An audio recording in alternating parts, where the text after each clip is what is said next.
మీకేనా? మీ హస్బెండ్కి మీ భర్తకి చేయబట్టుకున్నాడు, కుడి చెయ్యి పట్టుకున్నారు కదా, రైట్, ఓకే. అందరూ సంతోషం వస్తున్నాయి. ఆ పెళ్ళి అంటేనే సంతోషం, నిజమండి. పెళ్ళిలో కొంతమంది చూడండి సామెత, మళ్ళీ ఒక సామెత చెప్తారు.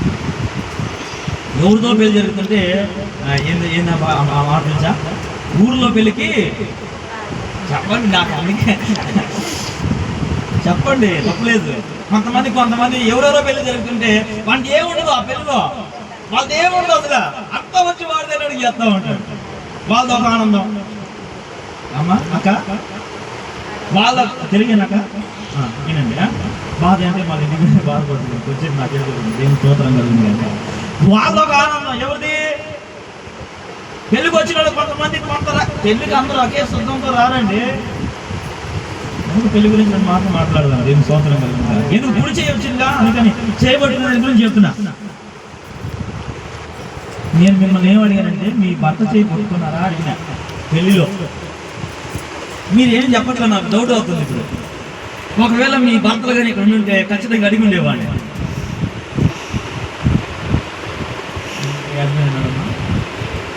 మీరు కాదు ఉన్నారా? ఆయననా? అయ్యగారు కుడి చేతి పట్టుకున్నారా? మీరు పట్టుకున్నారా? ఎక్కడెక్కడ ఏ సందర్భంలో పట్టుకున్నారు మీరు కుడి చేతిని? పెళ్ళికి ఒక క్రైస్తవ పెళ్ళిలో జరిగి ఉంటే ఆ వివాహం జరిగేటువంటి సందర్భంలో తర్వాత పెళ్ళి అయిపోయిన తర్వాత ఇది మొదలుకొని చచ్చిపోయేంత వరకు కుడి చేయి వదలకూడదు నువ్వు అంటే వదలకూడదు ఉన్నావా? ఏమండి, పట్టుకోవడం అంటే ఆ పట్టుకోవడం కాదు. ఒకటి ఉన్నా కానీ జీవిత కాలం నువ్వు పట్టుకున్న చేయిని వదిలిపెట్టకూడదు, అంటే వేరే వాళ్ళు చేపట్టుకోకూడదని. హల్లెలూయా. ఇంకా అత్తగారింటికి వెళ్ళినప్పుడు రోడ్డు పక్కన పోతా ఉంటాం కదా, ఇప్పట్లో అంటే కార్లు వచ్చినాయి, అవన్నీ వచ్చినాయి. ఇక అప్పట్లో కార్లు ఏం లేవండి, ట్రాక్టర్లే. ఏంటి ట్రాక్టర్ మీదే పెళ్ళికొడుకు పక్కన మిగతా వాళ్ళు కూర్చొని ఏదో ఇంక పాటలు పెట్టుకొని పోతా ఉంటారు, లారీలు పోతా ఉంటారు. అదొక ఆనందం. ఆడికి రాగానే ఇక ఊర్లో ఆ పెళ్లి కూతురు తరపునటువంటి ఊర్లో అందరూ ఎదురు చూస్తూ ఉంటారు ఈ అందమైనటువంటి పెళ్లి కొడుకుని వచ్చేదానికి. హల్లెలూయా. నిజంగా దేవుడు వివాహ వ్యవస్థని చాలా అద్భుతంగా సృష్టించండి. ఒక్కొక్కరు ఒక్కొక్క సాంప్రదాయం, ఒక్కొక్కరు ఒక పద్ధతి. ఆడికి వెళ్ళిన తర్వాత చేయబట్టుకో, ఇప్పుడే చేయి వదిలిపెట్టినాం, ఈ జీవితకాలం చూసుకుంటామని గ్యారెంటీ ఏంది? మధ్యలో దారిలో ఎవరు ఈ అమ్మడక్క మాట్లాడేది, పెద్దోళ్ళు వస్తారు కదా కొంతమంది, వాళ్ళు మాట్లాడే మాటలు ఏం స్తోత్రం కాదు. ఆడికి పోయిన తర్వాత పెళ్లి కూడా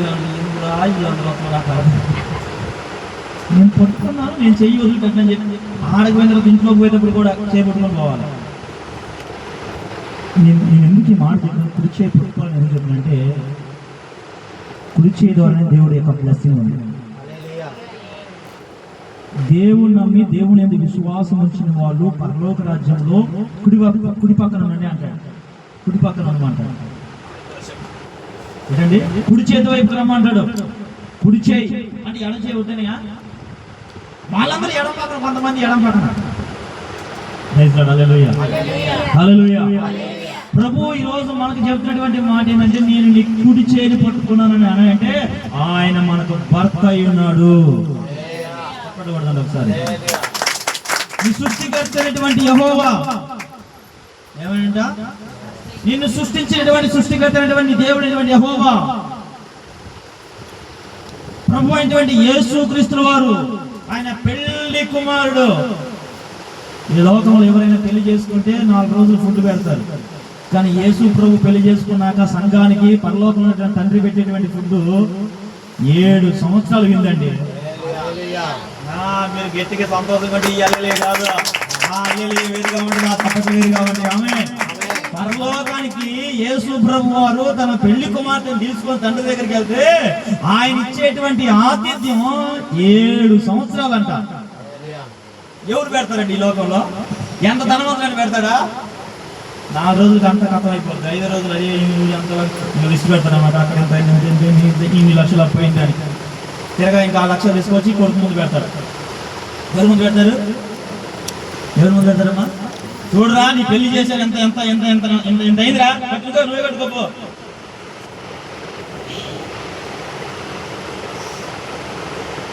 పెళ్లి సింపుల్ కూడా చేయొచ్చు.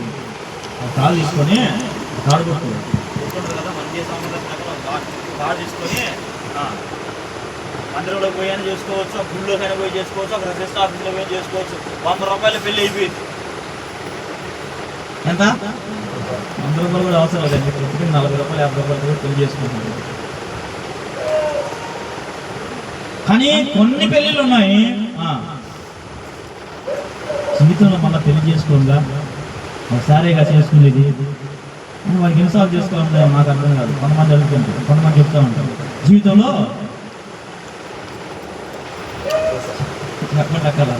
జీవితంలో ఒకసారిగా వివాహం, అందుకని ఎన్నైనా ఖర్చు పెట్టి తర్వాత తీర్చుకున్నాంలే. Praise lord. ఈరోజు ఒక మాట ప్రభు దైవజనుడికి నేను చెప్తున్న మాట ఏంటంటే, ప్రభు వారు మన కుడి చేయి పట్టుకున్నారు. ఎందుకు పట్టుకున్నారు తెలుసా? నీకు సహాయం చేయటం కొరకు పట్టుకున్నాడు. ఎందుకు పట్టుకున్నాడు తెలుసా? నువ్వు భయపడుతున్నావని చేయబట్టుకున్నాడు. నువ్వు దిగులుగా ఉన్నావని నీ బాధ చూశాడు కాబట్టి, నీ కన్నీరు చూశాడు కాబట్టి, నీ వేదన చూశాడు కాబట్టి, నీ దిగులు చూశాడు కాబట్టి, నువ్వు కలవరపడటం చూశాడు కాబట్టి, నిన్ను ఎవరు ఓదార్చడం చూశాడు కాబట్టి, నీ బాధలు ఎవరికి నువ్వు చెప్పుకోలేకపోతున్నావు కాబట్టి, ఆయనే కలిగించుకొని, ఆయనే జోక్యం చేసుకొని, ఆయన నీ దగ్గరకు వచ్చి ఆయన నీతో చెప్పినటువంటి మాట, యాకోబు నేను ఇప్పుడు చేయబోతున్నాను. ఎందుకు పట్టుకుంటున్నా? నేను నీకు సహాయం చేయబోతున్నా. మన దగ్గరకు రాబోతున్న సహాయం ఏ రీతిగా రాబోతులేదు. మన దగ్గరకు రాబోయే సహాయం ఏ పరిస్థితిలో వస్తుందో, ఏ విధంగా వస్తుందో, దేవుడు దాచినటువంటి సహాయం ఎలాగుందో మనకు తెలియదండి. కానీ ఆయన మనకి చేయబోతున్న వాగ్దానం ఏంటంటే సహాయం చేస్తాడు. తర్వాత వచ్చిన అంటున్నాడు,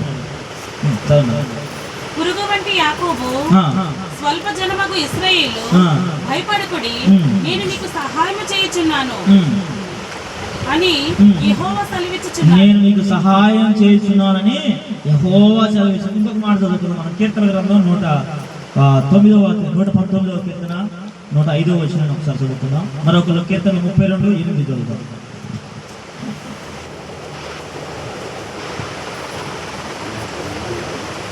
119వ కీర్తన 105వ వచనం ఒకరు తీయండి. 32వ కీర్తన 8వ వచనం. నీ వాక్యము నా పాదములకు దీపమును, నీ వాక్యము నా పాదములకు దీపమును, నా త్రోవకు ఎలుగైనది. నా త్రోవకు వెలుగైంది.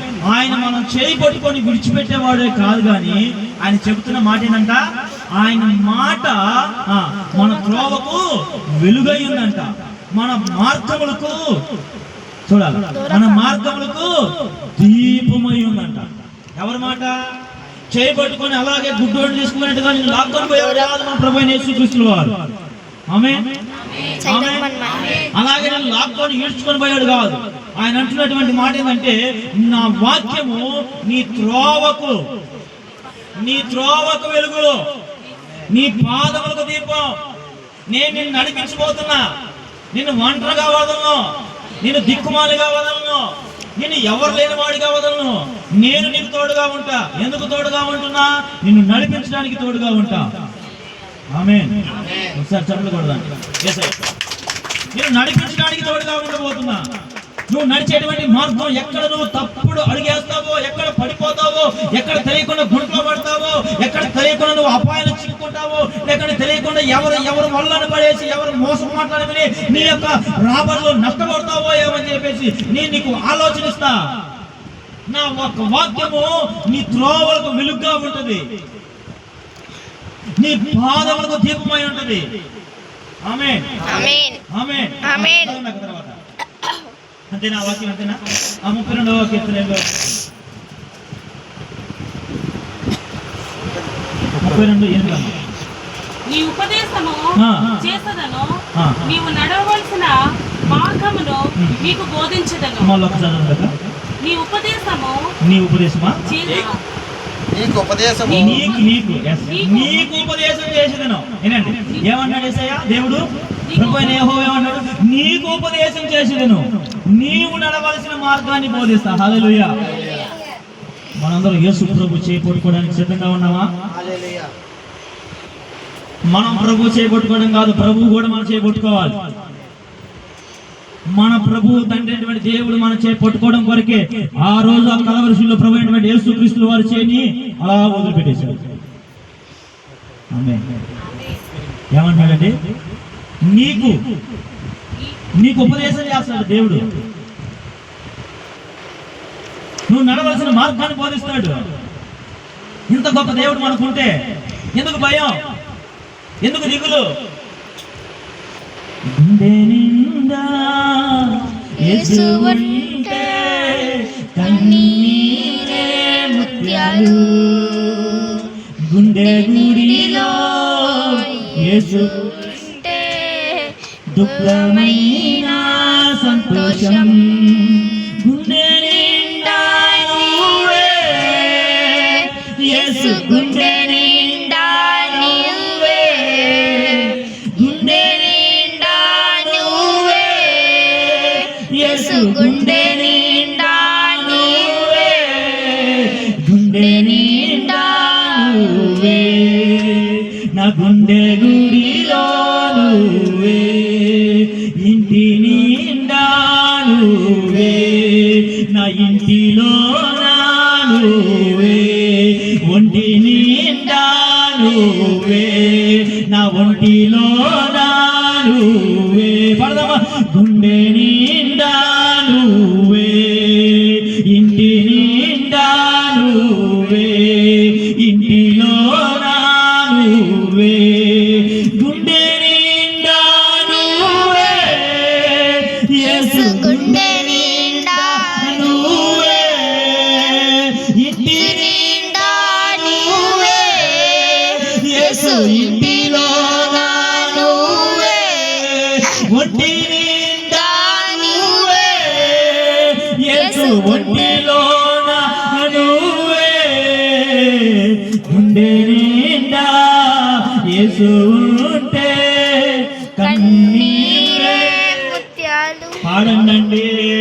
గుండె నిండా యేసు ఉంటే కన్నీరే ముత్యాలు, నా కన్నీరే ముత్యాలు, నా కన్నీరే ముత్యాలు, ఊపిరంతా శబమయేనా, గాలి కూడా గెలిచేసిన నీవే నా నేస్తం, చెమ్మగిల్లే కలలతోనే పాడుచున్న గీతం.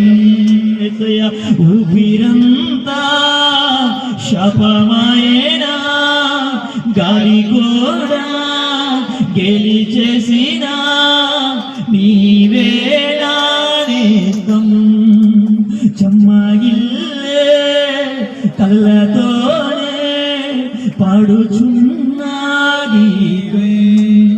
గుండె నిండా నువ్వే యేసు, గుండె నిండా నువ్వే, గుండె నిండా నువ్వే యేసు, గుండె నిండా నువ్వే, గుండె నిండా నువ్వే, నా గుండె గుడిలో నువ్వే, గుండె నిండా నువ్వే, నా గుండె గుడిలో నువ్వే, ఇంటిలో నువ్వే, నా ఇంటి నిండా నువ్వే, ఒంటి నిండా నువ్వే, నా ఒంటిలో నీవే, నా ఒంటిలో నువ్వే, నా గుండెలో నువ్వే,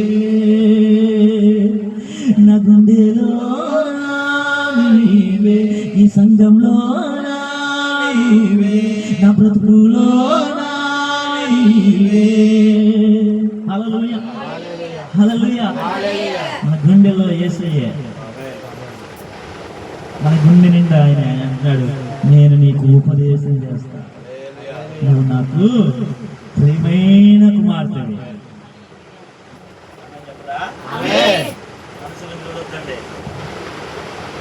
యేసయ్య మనకి కలిసి అలా పాడుతూ ఉంటే ఆ పాటలో ఉన్నటువంటి మాధుర్యం, మనం పాటలు పాడితే కూడా మన పాటలో కూడా జీవం ఉండాలి. పాడేవాళ్ళు పాడండి, పాటలో కూడా జీవం ఉండాలి. అందుకే యేసయ్య గారు అంటాడు, నా దీపమును వెలిగించేవాడు నీవే. సుడిగాలిలోనైనా జడివానలోనైనా ఆరిపోదయ్యా నువ్వు వెలిగించిన దీపం. ఆమేన్. మన దీపాన్ని వెలిగించేది ఎవరు? మనుషులు కాదు, మన దీపాన్ని వెలిగించేవాడు దేవుడు, ప్రభు అయినటువంటి యేసుక్రీస్తు వారు. ఆ చరణంలో అంటాడు, దీపాల తోరణమై. తోరణాలు ఏడ కడతారండి? చూడు, మళ్ళా పెళ్లి కాడికి వచ్చింది. తోరణాలు ఏడ కడతారు? నాకెళ్ళి సిటీ అనంతాను, నాకు నచ్చ తలకాలు వస్తాయి. మొదటి నుంచి చెప్తా ఉన్నా, నాకు నచ్చేది ఏంటంటే మాట్లాడే వాళ్ళంటే ఇష్టం. దేవుని యొక్క మాట్లాడుతూ ఉండగా మనం జీవం పొందుకుంటా ఉంటాం. దేవుడవయ్యా, నేను కాదయ్యా, నువ్వయ్యా. ఆయన మాట్లాడేవా, మనం కూడా మాట్లాడాలి కదా. మాట్లాడండి, దేవుని స్తోత్రం కలుగును కాదు. మీరు ఎంత ఉద్యమంగా ఉంటే నా ప్రసంగాలు అంత ఉద్యంగా వెళ్తాయి. అది మీరు నీరసంగా ఏదో పోగొట్టుకున్న వాళ్ళలాగా వచ్చేసి రావటం, మేము అందరం రావటం, మీరు రావటం ఎందుకు, మేము రావటం ఎందుకు? మాకు పెట్రోల్ దండక మీకు సమయం. Praise Lord. మన సోదరులు ఉన్నాయి, మన కష్టం ఉంది, మన కన్నీరు ఉంది, అన్నీ ఉన్నాయి, అన్ని ప్రభుకు తెలుసు. అయినా దేవుడి చేతులు ఆనందంగా ఉన్నామంటున్నాడు. వచ్చేసి చెప్పుకో అన్నట్టు మీరు నాకేం చూస్తున్నారు. మీ కాడికి చాలా ఉన్నాయి నాకు ప్రాబ్లాలు,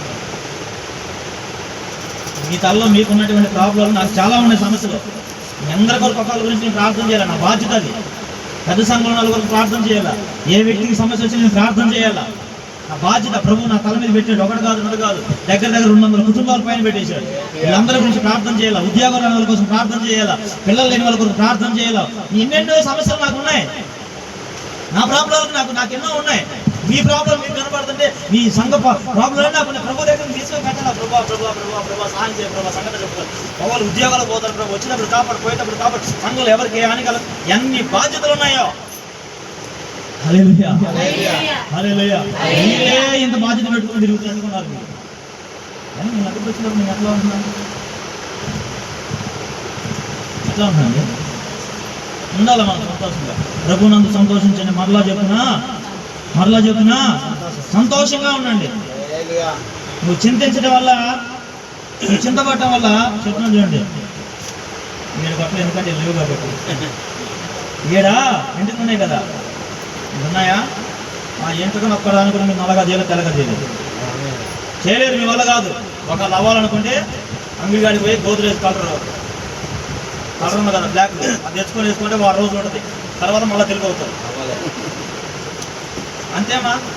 మనం చేయాలనుకుంటే ఏం చేద్దామంటే, మన తలలో ఎంటుక తెల్లగడితే షాప్ కాడికి వెళ్తే ఒక ప్యాకెట్ ఇస్తాడు, దాన్ని వేసుకుంటే 6 రోజులు నలుపుకోతాం, అంతే. మళ్ళీ తెలిపి తెల్ల అవుతుంది. మనం చింతపడటం వల్ల ఏమీ జరగదు. ఎందుకు చింతపడతాం? వస్తాయి సమస్యలు, వస్తాయి బాధలు, వస్తాయి కష్టం. ఆయన అన్నాడు కదా, ఖచ్చితంగా అన్నాడు. ఏమన్నాడా? నేను నీకు ఉపదేశం చేస్తున్నా, నా మాటిని నడుచు, జీవ జలములు నీకు ఇస్తా. నా మాట ప్రకారం నడుచు, నది వలె సమాధానం నీకు ఇస్తా. హల్లెలూయా. నా మాట ప్రకారం ఉండు, ఎప్పుడు ఉబ్బుకుచున్నటువంటి తోట వలె నువ్వు ఉంటావు. చెప్తుంటే ఏదో బాగొట్టుకున్నాను, బంగారం ఇల్లు బాగొట్టుకున్నాను, ఎందుకు అట్లా ఉండేది మనం? ఆమేన్. ఎవరు చచ్చిపోతే ప్రొద్దున్నే పరలోకం వేసుకునే దగ్గర వెళ్ళిపోతాం, అంతే. మనం కూడా అంతే. చనిపోయిన మరణిత్తానని ఇంకెవరు మాట్లాడాలి మన సమయంలోనే. ఈ రాత్రి ప్రభు ఒకరు మనం ప్రాణం తీసుకుంటే ఇంకెవరు మాట్లాడుతుందా? ఒక్కొక్కరు ప్రాణం మీద అంత తీపి. మరి బంగారం బ్యాంకులో ఉండుంటది, డబ్బులు బ్యాంకులో ఉండుంటాయి, ఇవన్నీ ఎవరికి తెలియదు. గ్రేట్ అలెగ్జాండర్ అంటున్నాడు, ఆయన గురించి అందరూ తెలుసులే, చెప్పడం ఏమలేదు. దేని స్తోత్రం కలుగుతుంది. ప్రపంచానికి తెలుసు ఆయన చనిపోయినప్పుడు ఏం చేసినాడు, ప్రపంచానికి తెలుసు, నీకు కూడా ఎంత కొంత తెలుసు. చిల్లి గవ్వ కూడా మనకు పడతారు. ఆమేన్. లోపల ఉన్నప్పుడు ఆయన కొరకు యథార్థంగా అన్నాడు. నాకు ఒకసారి అన్నమాట 32వ వాక్యం 8వ వచనం. నీకు ఉపదేశము చేసినను, నీవు నడవలసిన మార్గమును నీకు బోధించదను. నీ మీద దృష్టి నుంచి నీకు ఆలోచన చెప్పేదను. చాలు. ఏం చేశాడంట? నీ మీద దృష్టి నుంచి ఆలోచన చెప్పేదను. ఈరోజు ఎవరండి మనకి దృష్టి పెట్టి ఆలోచన చెప్పేది? ఎవరు మన మీద దృష్టి పెట్టేది? అపవాది కాదు, ప్రభు కూడా మన మీద దృష్టి పెట్టాడు. ప్రభు అంటున్నాడు, నీ మీద దృష్టి పెట్టి నీకు ఆలోచన చెప్పేదను. నీకు ఆలోచన రాని ప్రతి నిమిషం యేసు ప్రభు పాదాల దగ్గర పట్టుకోండి. ఆయన దగ్గరికి వెళ్ళావా, లోకంలో ఎవరు ఇవ్వనటువంటి బెస్ట్ ఆలోచనిస్తాడు. అది చేసావా, చూసుకోవాల్సిన వాళ్ళ జయమే జయమే. నా రాజు ముందున్నాడు, జయముతో వెళ్ళుచున్నాడు, మాటలను చేతబాటి. మాట మన రాజు ఆడుతున్నాడంట, ముందే వెళ్తున్నాడు. ఓసన్న ఓసన్న పాడుతూ మనం వెనకాల పోతున్నాం. మెట్టలన్నీ సరళం చేసుకుంటే మన కొరకు ద్వారాలు తెలుసుకుంటూ పోతాడు. నా పిల్లలు వస్తున్నారు, దరుదులు అపవాదం కూడా గద్దెత్తాడు. ఆయన గద్దెత్తాడు, లేకుంటే ఒక తను చంపుతాడు. అనే అపవాది యేసు ప్రభు ప్రేరు చెప్తే చాలు భయపడిపోతాడండి. ఈ ప్రార్థనలో కూడా యేసు క్రీస్తు నామం. ఏమన్నాము? చాలా మంది యేసు యేసు అంటారు. యేసు క్రీస్తు నామం, యేసు క్రీస్తు నామాన్ని ఇప్పుడు స్మరణ చేస్తాను. ఇద్దరిలో లేచినప్పుడు, మిడ్ నైట్ లేచినప్పుడు, మీకు వెలుగు వచ్చినప్పుడు యేసు ప్రభువా, యేసు క్రీస్తు అని. కొంతమంది స్టైల్గా యేసు, ఓ యేసు అంటారు. యేసు ప్రభు పేరు ఓ యేసు కాదు, అదొక రక్షణ కలిగిన నామం. దానికి ఎంత గౌరవం ఇలా, అంత గౌరవం ఇలా, ఎంత మర్యాద, ఎంత గణప. అందుకంటే నన్ను గణపరచు అని గణపరుస్తా. ఎట్లా గణపరుస్తావు యేసు ప్రభు నామాన్ని? ఎట్లా కనపరుస్తావు? యేసు యేసు కాదు, యేసు క్రీస్తు. ఆమేన్, హల్లెలూయా.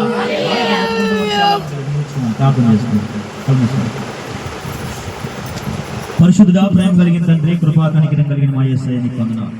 రాత్రి కాల సమయంలో యెషయా గ్రంథం 41వ అధ్యాయం 13-14 వచనాల్లో, అయ్యా ఇదిగోనైనా నువ్వు మాట్లాడేటువంటి మాటలు భయపడకమంటున్నావు ప్రభా, నేను నీకు సహాయం చేస్తాను, నీ కుడి చేతిని పట్టుకున్నాను చెప్పిన మాట ప్రకారం మా అందరి జీవితాల్లో ప్రభావ మీరు చేసినటువంటి మేలు పెట్టి చూపిస్తున్నా. ఇదిగోనైనా ఈ రెస్ట్ క్యాంప్ లో ఉన్నటువంటి నా ఆత్మీయ బిడ్డలందరూ కొరకు ప్రార్థన చేస్తున్నా. అయ్యా యేసయ్య ఉన్నటువంటి ఒక్కొక్కరిని మీరు జీవిస్తురండి. వారి ఆలోచనలు, వారి తలంపులు ఏమై ఉన్నాయో నాకు తెలియదు ప్రభా. నువ్వు మాట్లాడినావు ప్రభా, సూటిగా నువ్వు మాట్లాడినావు ప్రభా. తండ్రి, ప్రతి ఒక్కరిని మీరు ఆదరిస్తురండి, మీ మాటతో ఆదరించండి, ఆలోచన చెప్పండి, సలహాలు ఇవ్వండి. అయ్యా నీతో గడిపేటువంటి సమయాన్ని ఇవ్వండి ప్రభా. అయ్యా నీ కొరకు ప్రభా వారు ఎదురు చూస్తుండగా ప్రభా వారితో నువ్వు ముచ్చటించు ప్రభా. వారి అవసరతలు, అక్కరలో ఏమై ఉన్నాయో నువ్వు ఎరిగి ఉన్న దేవుడు నాయన. తండ్రి, కన్నీరు తీర్చగలిగిన దేవుడు నాయన, వేదన తీర్చగలిగిన దేవుడు నాయన. సహాయం చేయండి, మేలుతో నింపండి అయ్యా. వచ్చిన ప్రతి వారిని ప్రభా తండ్రి, కుమార పరిశుద్ధాత్మ నామంలో మీరు ఆస్తుల నుంచి తిరిగి వెళ్ళడానికి సహాయం దయచేయండి ప్రభా. వారి పరిస్థితులు మీరు ఎరుగుతున్నారు. మందిరం కొరకు ప్రార్థన చేయమని కోరుకున్నారు, ఒక స్థలం కోసం ప్రార్థన చేయమన్నారు ప్రభా. అయ్యా ఒక మంచి స్థలాన్ని మీరు అనుగ్రహిస్తారండి అయ్యా.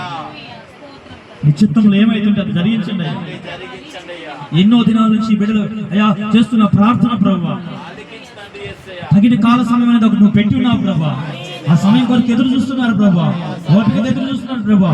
అయ్యా మీ చిత్తం అధికారంతో ఏమైతుందో అది మీరు మాట్లాడండి ప్రభా.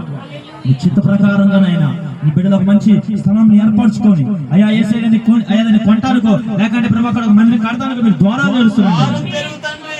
పైన సోమవారం మేము విన్నాం ప్రభా, దయచేయండి ప్రభా. అసలు అయా మరి అవకాశమే లేదు ప్రభా, మందిరం కడతానికే వాళ్ళు అవకాశాన్ని ఇవ్వరయ్యా. అలాంటి స్థలంలో కూడా ప్రభు అద్భుతం చేశాను. ఈరోజు మేము ప్రార్థన చేస్తున్నాం, మా సంఘ బిడ్డలందరితో కలిసి ప్రార్థన చేస్తున్నాం. మా ప్రార్థనలు విని మా ప్రభు మాకు సహాయం చేస్తాం నమ్ముతున్నాం ప్రభా. అయ్యా మాకు సహాయం చేయడానికే మా చేపట్టుకున్నాం కదా ప్రభా. మీకు ఉపదేశం చేస్తున్నావు కదా ప్రభా. అయ్యా తండ్రి, మాకు సహాయం చేసి మాకు ఉపదేశం చేసి మీ మార్గంలో నడిపిస్తున్నాను. మన ప్రతి వారిని నాయన మీ నామం బట్టి ఆశీర్వదిస్తూ యేసు క్రీస్తు నామం బట్టి ప్రార్థన చేసి అడిగి వేడుకుంటున్నాం తండ్రి. పరలోకంలో ఉన్న మా తండ్రి, నీ నామం పరిశుద్ధపరచబడును గాక, నీ రాజ్యం వచ్చును గాక, నీ చిత్తం పరలోక భూమి నెరవేరును గాక. మాకు కావలసిన ఆహారం దయచేయము, మా మనస్సులను క్షమించుము, నా శోధనకి తప్పించుము, ఎందుకంటే రాజ్యం మహిమ నిరంతరం నీవైనావు తండ్రి. ఆమేన్. తండ్రి దేవుని యొక్క దీవెన, కుమారుడైన యేసుక్రీస్తు వారి కృప, పరిశుద్ధాత్మ దేవుని యొక్క అన్యోన్య సహవాసం కూడి వచ్చిన అందరికీ, ఈ లోకంలో పరిశుద్ధులకు, నీతిమంతులకు, ఆయన సేవ చేసిన సేవకులకు, ఆయన పరిచయం చేసిన పరిచారకులందరికీ మరి విశేషంగా ఇక్కడ ఉన్నటువంటి ప్రతి వారికి సదాకాలం తోడే నడిపించును గాక. ఆమేన్.